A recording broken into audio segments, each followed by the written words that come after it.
obboleewwan keenya nagaa keessanii baga nagaa taatanii guyyaa hadhaa akkuma waadaa isinii galee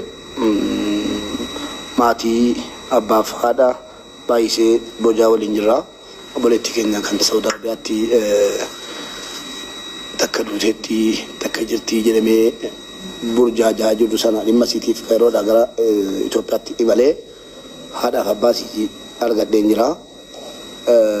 Waan jiru walumaan beekna waan ta'eef hedduu haasa'uun hin barbaachisu. Obboleewwan keenya viidiyoo kana argaa jirtan kan haadha qabdan kan abbaa qabdan hundi keessaniyyuu duit repost share walii gochuun dagatina. Mee haatiif abbaan immoo maal jedhu ka jedhu dubbifnee walitti deebinaa. Mee abbaayee sii dubbadhaa. Eshi giraandusee Manni Oromoo micayyoo kiyya kana qixxee gadduu keessanitti baay'een afaan gadduu keessanitti naa galatoomaan jedha. Wanni ani jechuu barbaade ani shaanxaa bitee fi boorsaa bitee fi akkuma anormaatti dhaqxee achi geessee deebiteetu naa galtisse malee namni illee yoo keessummaa ganda namaa dhaqee himbulee gala malee firii achiin hin oofu. Kan du'an irra kan na kaabatan reeffan arganne naa dhufti jedhee hin eegne waan an godhu nan dhabe. Uummanni Oromoo kan Oromoo taate inni abbaa inni haadhaa inni obboleessaa inni obboleetti kan akka ganda kiyya fide kana ganda keessan hin fidin. Waaqni immoo akka isin himimmaan gannaqxanii sirriitti micayyoo kiyyaa naa boochanitti naa eebbifama hammas naa eebbifama. Lammaffaaf immoo hammas yoon argadde jiraashii yoon immoo argadde jiraashii yoon dhabe immoo du'aashii naa barbaada akka jirtanitti naa fufaa hin jedhaan. Abshira jajjabaadhaa. Akkasumas wanni nani jedhu mucaan koo akkuma namaattan ergadhee bara 2015 deemu ji'a 10ffaa guyyaa 15 na biraa ergadhee tanan baay'ee dadhabaadhaani nama dadhabduudha.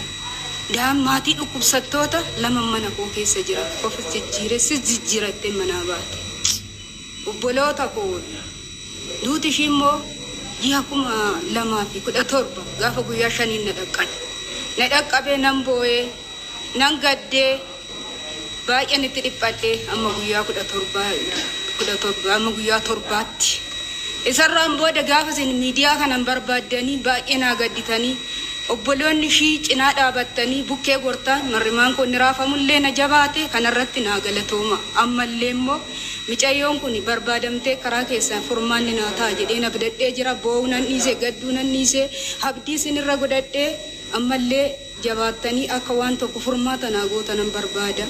Ammallee akka deddeebitanii naa barbaadda nan barbaada. Baay'ee micayyoon koo daa'ima umurii ishii waggaa 20ti. Eenna dhiphina mana kooti fuunee toonus birrii arganne jenne ishiinis ofan jijjiiratte isinis nan jijjiiratte manaa baate nan dhabee namni ergatee namaa galti nama jijjiirti fira jijjiirti ankoommoo hin dhabamtee du'aashin nan dhabe jiraashin nan dhabe. Kanaafiyyuu ammallee akkatti naa jajjabeettan isinan galateeffadha. Ammallee akka naa argitan isinan galateeffadha. Maal uummanni Oromoo naa jabaadha. Ijoolleen Itoophiyaa naa jabaadha. Ammallee abdii koo isinirra godhadheen jira waaqaa gaditti. Karaa keessanii nan kun jabaatee marrimaan koollee gaafanii viidiyaa kanarratti argu garaan koo na jabaatee inni raafamee dhaabadhee boo'uu dadhabullee dhaabadheen boo'ee deemen kun karaarrallee deemee lafa kana ga'ee ammallee naa jabaadha uummanni Oromoo. Ammallee naa bukkee goraa ammallee akkasin naa barbaadda nan barbaada. Ammallee akka harka na qabda nan barbaada. Reeffi ishiis soonaa galee waa tokko.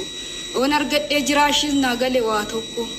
Kanaafiyyuu naa jabaadha na gargaaraan jedha. Egaa obboleewwan keenya viidiyoo kan argaa jirtanu dhaamsa jajjabaadha dhaamsi jala dhaammatanii maatii dhalchee guddisee akkuma keessanii akkuma keenya akkuma nama tokko biyya alaatti nama ergatee eeggataa turedha. Garuu kan jara kana ammoo baay'ee nama gaddisiisa. Kan obboleettii keenya jirti jedhamee fayyaan hin mul'anne, duutetti jedhamee reeffi hin mul'anne. Kanaaf xiqqoosii maatiin burjaajaanii jiru. Duuti saaraa miti, nagaan galuun saaraa miti, du'anii galuun saaraa miti. Xiqqoosii waan nama rakkisu sinuuni beektu. Viidiyoo kana laayik, duwit, sheer gochuudhaan haadhaaf abbaa keenya kana jajjabeessinee maatii guutuudhaaf jajjabinaa hawwinaa. Hundi keenya iyyuu akkuma kaleessaa akkuma leengaddaa maatii kanaa waliin dhaabannee erga miidiyaa irratti isin gadi baatanii irraa dubbattanii boossanii cinqamtanii cinqii keessan miidiyaa irratti isin argineeyyi jabaannee jedhanii ammas maatii jaraallee maatiin kaan illee cinqamaa jira waan ta'eef maatiin ijoollee biyya alaatii qabu waan kana dhaga'ee rifatee jira waan ta'eef waliin taanee obboleettii keenya kana yoo jiraatti jiraasi yoo dhuse reefasii gara biyyaatti galchinuuf isiniin jedha. Laayiviidhaan nu eegaan nubna galatoomaa ulfaadhaa yeroo gaarii. Ashama harka fuune akkam jirtu obboleewwan keenya nagaa keessanii. Addunyaarra jirtan akkam jirtu nagaa keessanii baga nagaa taatanii kan argaa jirtan kun hundi haadha baay'isee akkasumas abbaadha obbolaa fa'i jarri kun obbolaadha. Gaaddi isaanis jira qatoraan hundinuu asumatti argamu. Yeroo ammaa kana gara ejensiitti malle reeffa obboleettii keenyaa yoo duute jiraatte immoo fayyaa obboleettii keenyaa barbaannaadhaaf anis Ijiptirraa gara Finfinneetti malee jarrillee shawaarra bakka jiran bakka loltotaanitti dhufanii Finfinnee keessatti wal argine imala keenya jalqabaa gara ejensiitti goonee ture. Ejensii keessa dhaabannee viidiyoo kana isin yoonaa baajirra jireen ejensii dubbifnee jennaan ejensii lasii warra Saawud Arabiyaatti wajjin akka dubbataa jiran nu himanii bilbila warra Saawud Arabiyaa nu kennanii warra Saawud Arabiyaa dubbifnee warra Saawud Arabiyaa lakkoofsa isinii kennina arabichaa waliin dubbadhaa arabichiin beeka ka jedhu nu deebisanii jara ejensi kanaanis immoo waan jedhamu qabu jenneeni itti gaafatamummaa qabdu dirqama qabdu atattamaan akka yoo duute jiraatte reefasii yoo jiraatte immoo lubbuudhaan akka nu deessite jennee ittinnee achi keessa eeyyamsiifnee viidiyoo kana isinii waraabaa jirra. Kanaaf hundumti keessan iyyuu bakka jirtanutti rabbiin kadhataadhuma akkasuma jajjabina maatii obboleettii keenya jalaa baddee jirtu kanaaf jajjabinaa hawwinaa hundumti keessan iyyuu bakka jirtanutti kadhannaadhaan nu waliin jiraadhaa isiniin jenna. Kun tarkaanfii keenya tokkoffaadha.